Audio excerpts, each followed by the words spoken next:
That is the crime.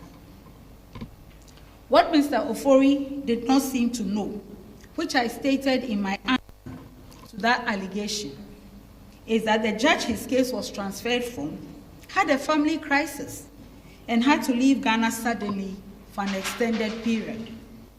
This is the only reason why cases she was handling, including Mr. Ofori's cases, were distributed to other judges to handle.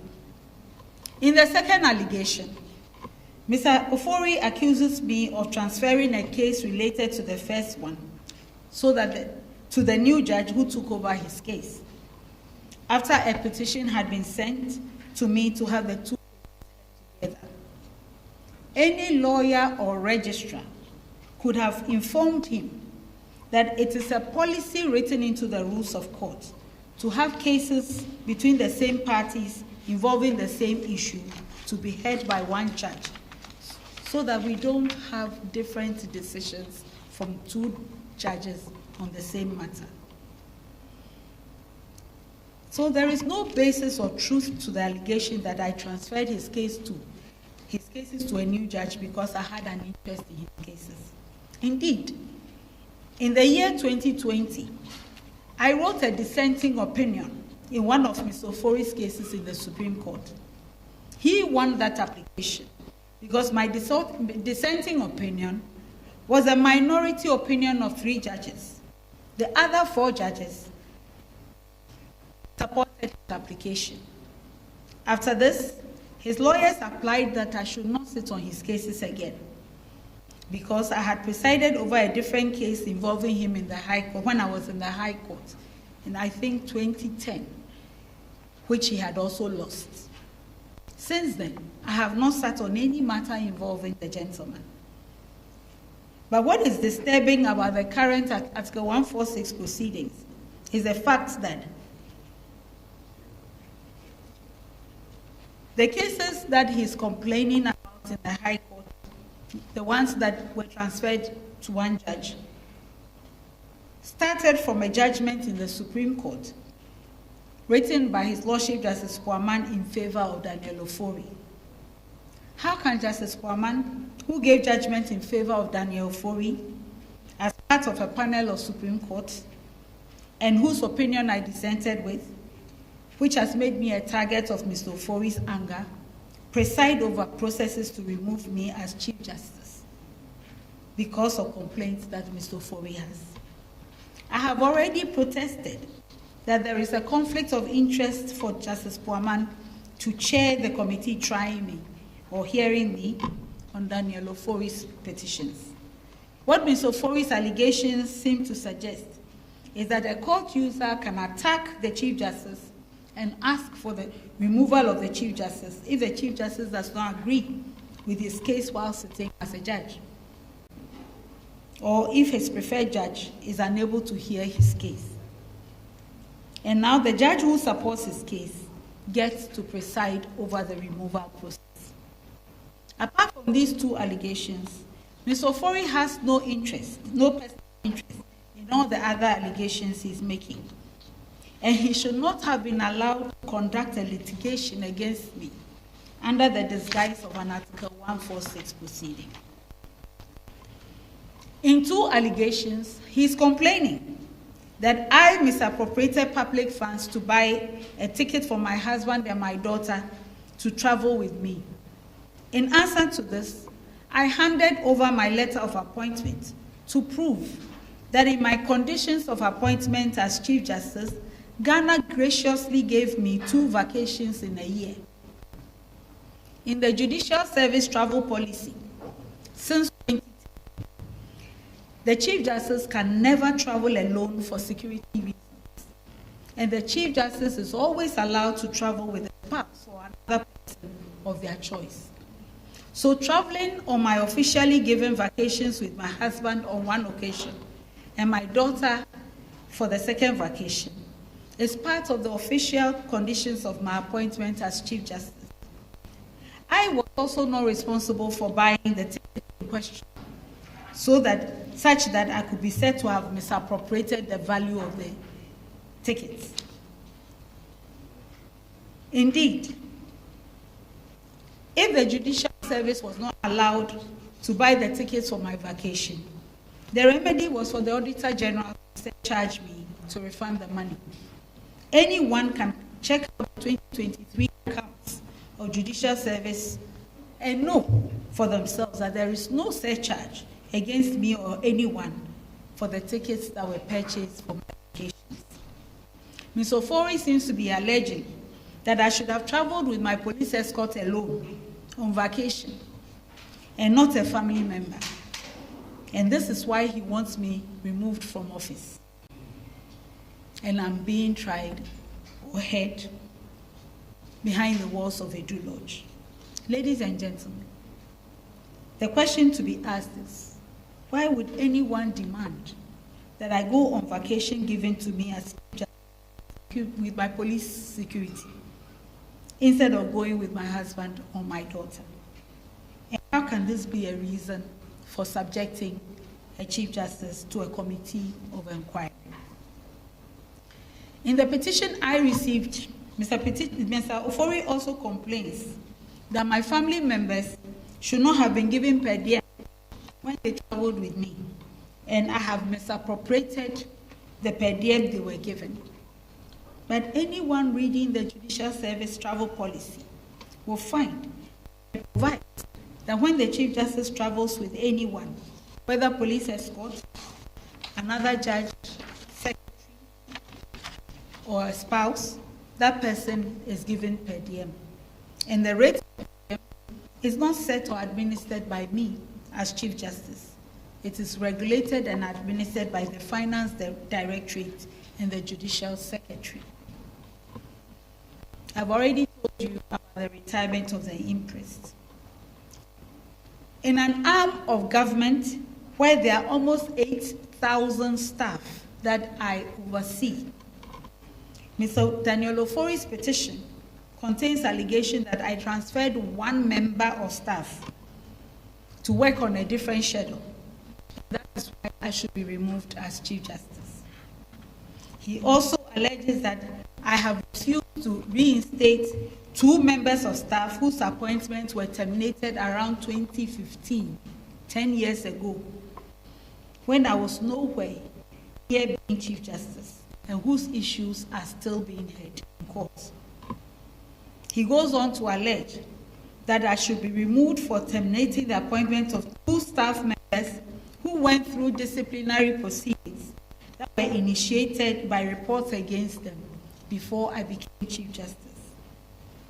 Though it is not clear to me why Mr. Ofori should demand that the Chief Justice should be removed for transferring a member of staff or being the final authority to sign any termination letter, I handed over to His Excellency the President records of every administrative step on these matters, supported by the due process administered by the right officers. And yet, without issuing a prima facie determination, a warrant of suspension was signed, and now I'm defending myself where there is no on the table. Another allegation of Mr. Ofori is that I appointed the former Judicial Secretary as Judicial Secretary when she was a judge, and so I have made her inefficient. Now, anybody who cares to know the records which I handed over to His Excellency the President was that she became Judicial Secretary in 2018. She became a judge in 2019. I was nowhere near being Chief Justice. I was appointed in June 2023. Ms. Ofori also alleges that I appointed judges as registrars, and this has introduced inefficiency into the management of courts. Again, the records will show that the Judicial Council decided in May 2023, before I was appointed Chief Justice, that lower court judges should be appointed as registrars of the Supreme Court. So what I did was just to implement the Judicial Council's decisions.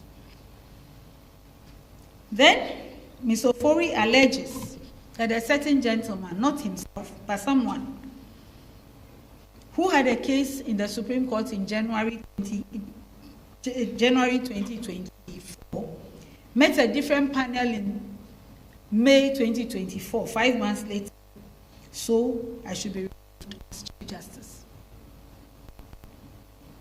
He also claims that I refused to fix an application in a case that did not involve him in Accra, which case was pending in Ofori, so I should be removed as Chief Justice.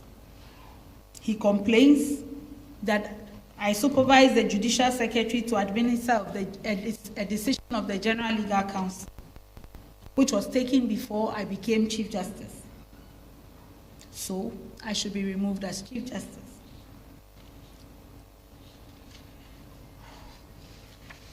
If you read all my responses, you'll find that I provided all the records behind these decisions.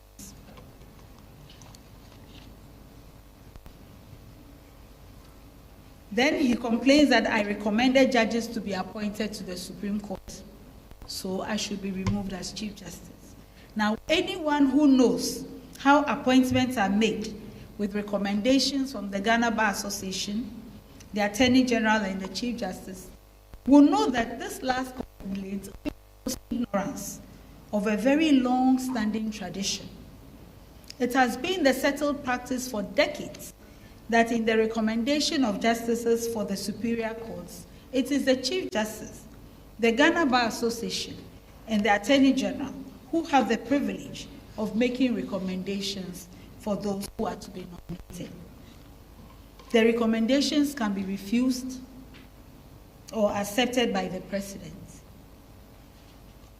I encourage anyone to read the judgment of the Supreme Court in the case of Ghana Bar Association and others versus Attorney General, 2015-2016, Supreme Court of Ghana Law Reports 872, when this matter was even discussed, and other academic works that discuss this practice that has been around for decades. How has it suddenly become unconstitutional or wrong conduct or incompetence for the Chief Justice to recommend to the President to consider for judges who, in her view, satisfy the constitutional standard of high moral integrity? Yet, despite all the evidence provided, there is a hearing being conducted at Edu Lodge. I have taken this through Mr. Ofori's petition to show that the allegations have no bearing whatsoever on any sensitive national issues, safety or order, or my inability to perform my functions as Chief Justice. They also do not have any basis in law or truth. They are just an attempt to gather a lot of complaints together, regardless of whether they are true or not, whether they are justified or not, just to have an excuse for the conduct of this inquiry that breaks all the rules of fair hearing. I'll be done soon, don't worry. There's also a petition from a gentleman called Mr. Ayamga Agogo.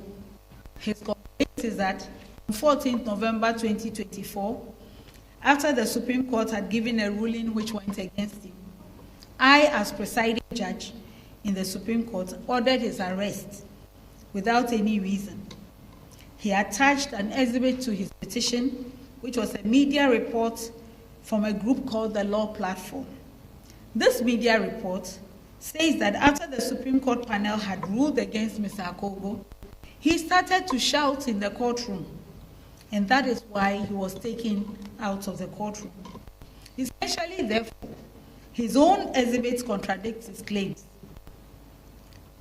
Mr. Akogo goes on to claim that when he applied for a copy of the day's proceedings, which were signed by all the judges that presided this case, he did not see a record that he had been arrested.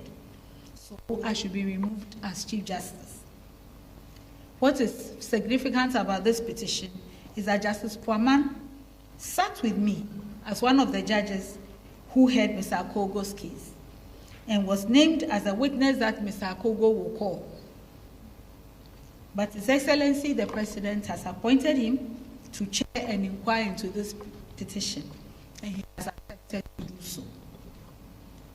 Ladies and gentlemen, Article 1273 of the Constitution indemnifies any judge against any action or suit for any act or omission by him while exercising judicial power. This provision was just last week cited as a reason for declaring a petition against a Supreme Court nominee frivolous.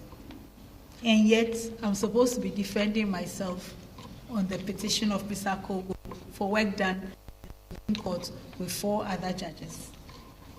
The last petition is from a group called Shining Stars. Searches have shown that no such group exists.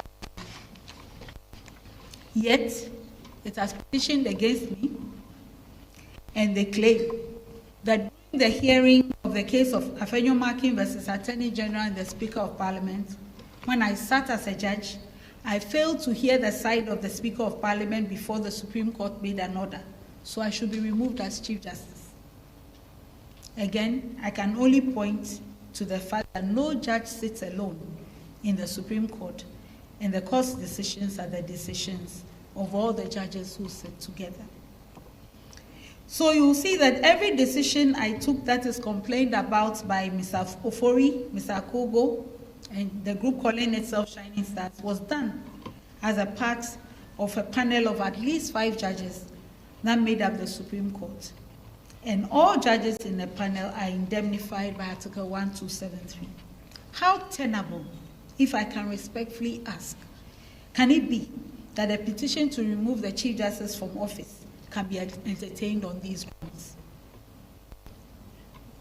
Every administrative decision is supported by my constitutional obligations, and I have shown with exhibits, or I showed to His Excellency the President with exhibits, that each decision that was listed was taken after due process, and yet a warrant of suspension was issued against me without given reasons. Interestingly, there have been some recent suggestions about rules being made to safeguard judges from frivolous attempts to remove them from office. It sounds like an attempt to assure the judiciary that after unconstitutional and illegal means have been used to remove me, conditions will be made safer for those who help with it, or those who may be afraid by the current occurrences. Despite the interesting new discussions of rules for removing judges, I am convinced that it is only a matter of time for the nation's democracy to experience the bitter harvest of what I am reporting. The nation descends into the kind of proceedings behind closed doors that break all the rules of adjudication or inquiry as we know them, after all the progress that we have made in the rule of law. That descent will lead us to a place where no judge, commissioner, or head of an independent constitutional body will be safe from compromise created by fear, intimidation, threats, or a desire to please. A new standard would have been set where judges comply with what influential persons want, or stand the risk of losing everything, including their career, their pensions, and their reputations, through the smear campaigns that can accompany the process. Any petition will be enough to invoke the danger of being removed by proceedings that are not supported by law and which can be shrouded behind high security walls. I am confident that in my journey as a lawyer, as a judge, and now as Chief Justice, there is no one person in this country who can look at me in the eye and accuse me of taking a bribe to decide a case. This is the personal treasure of integrity that I live with. So what if the current are being carefully staged to result in my removal as Chief Justice, even if there's no lawful justification? All I have stated shows that any such action would have been done on the basis of lies and violations of law and due process.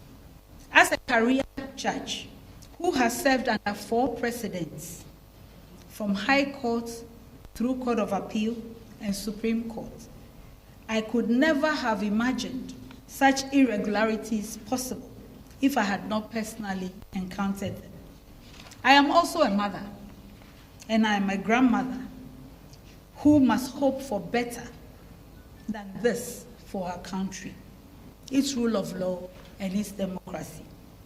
On my part, I chose to respect His Excellency the President's warrant of suspension, even though it was clear to me that it was not supported by a prima facie determination that is required by the Constitution and of the Supreme Court.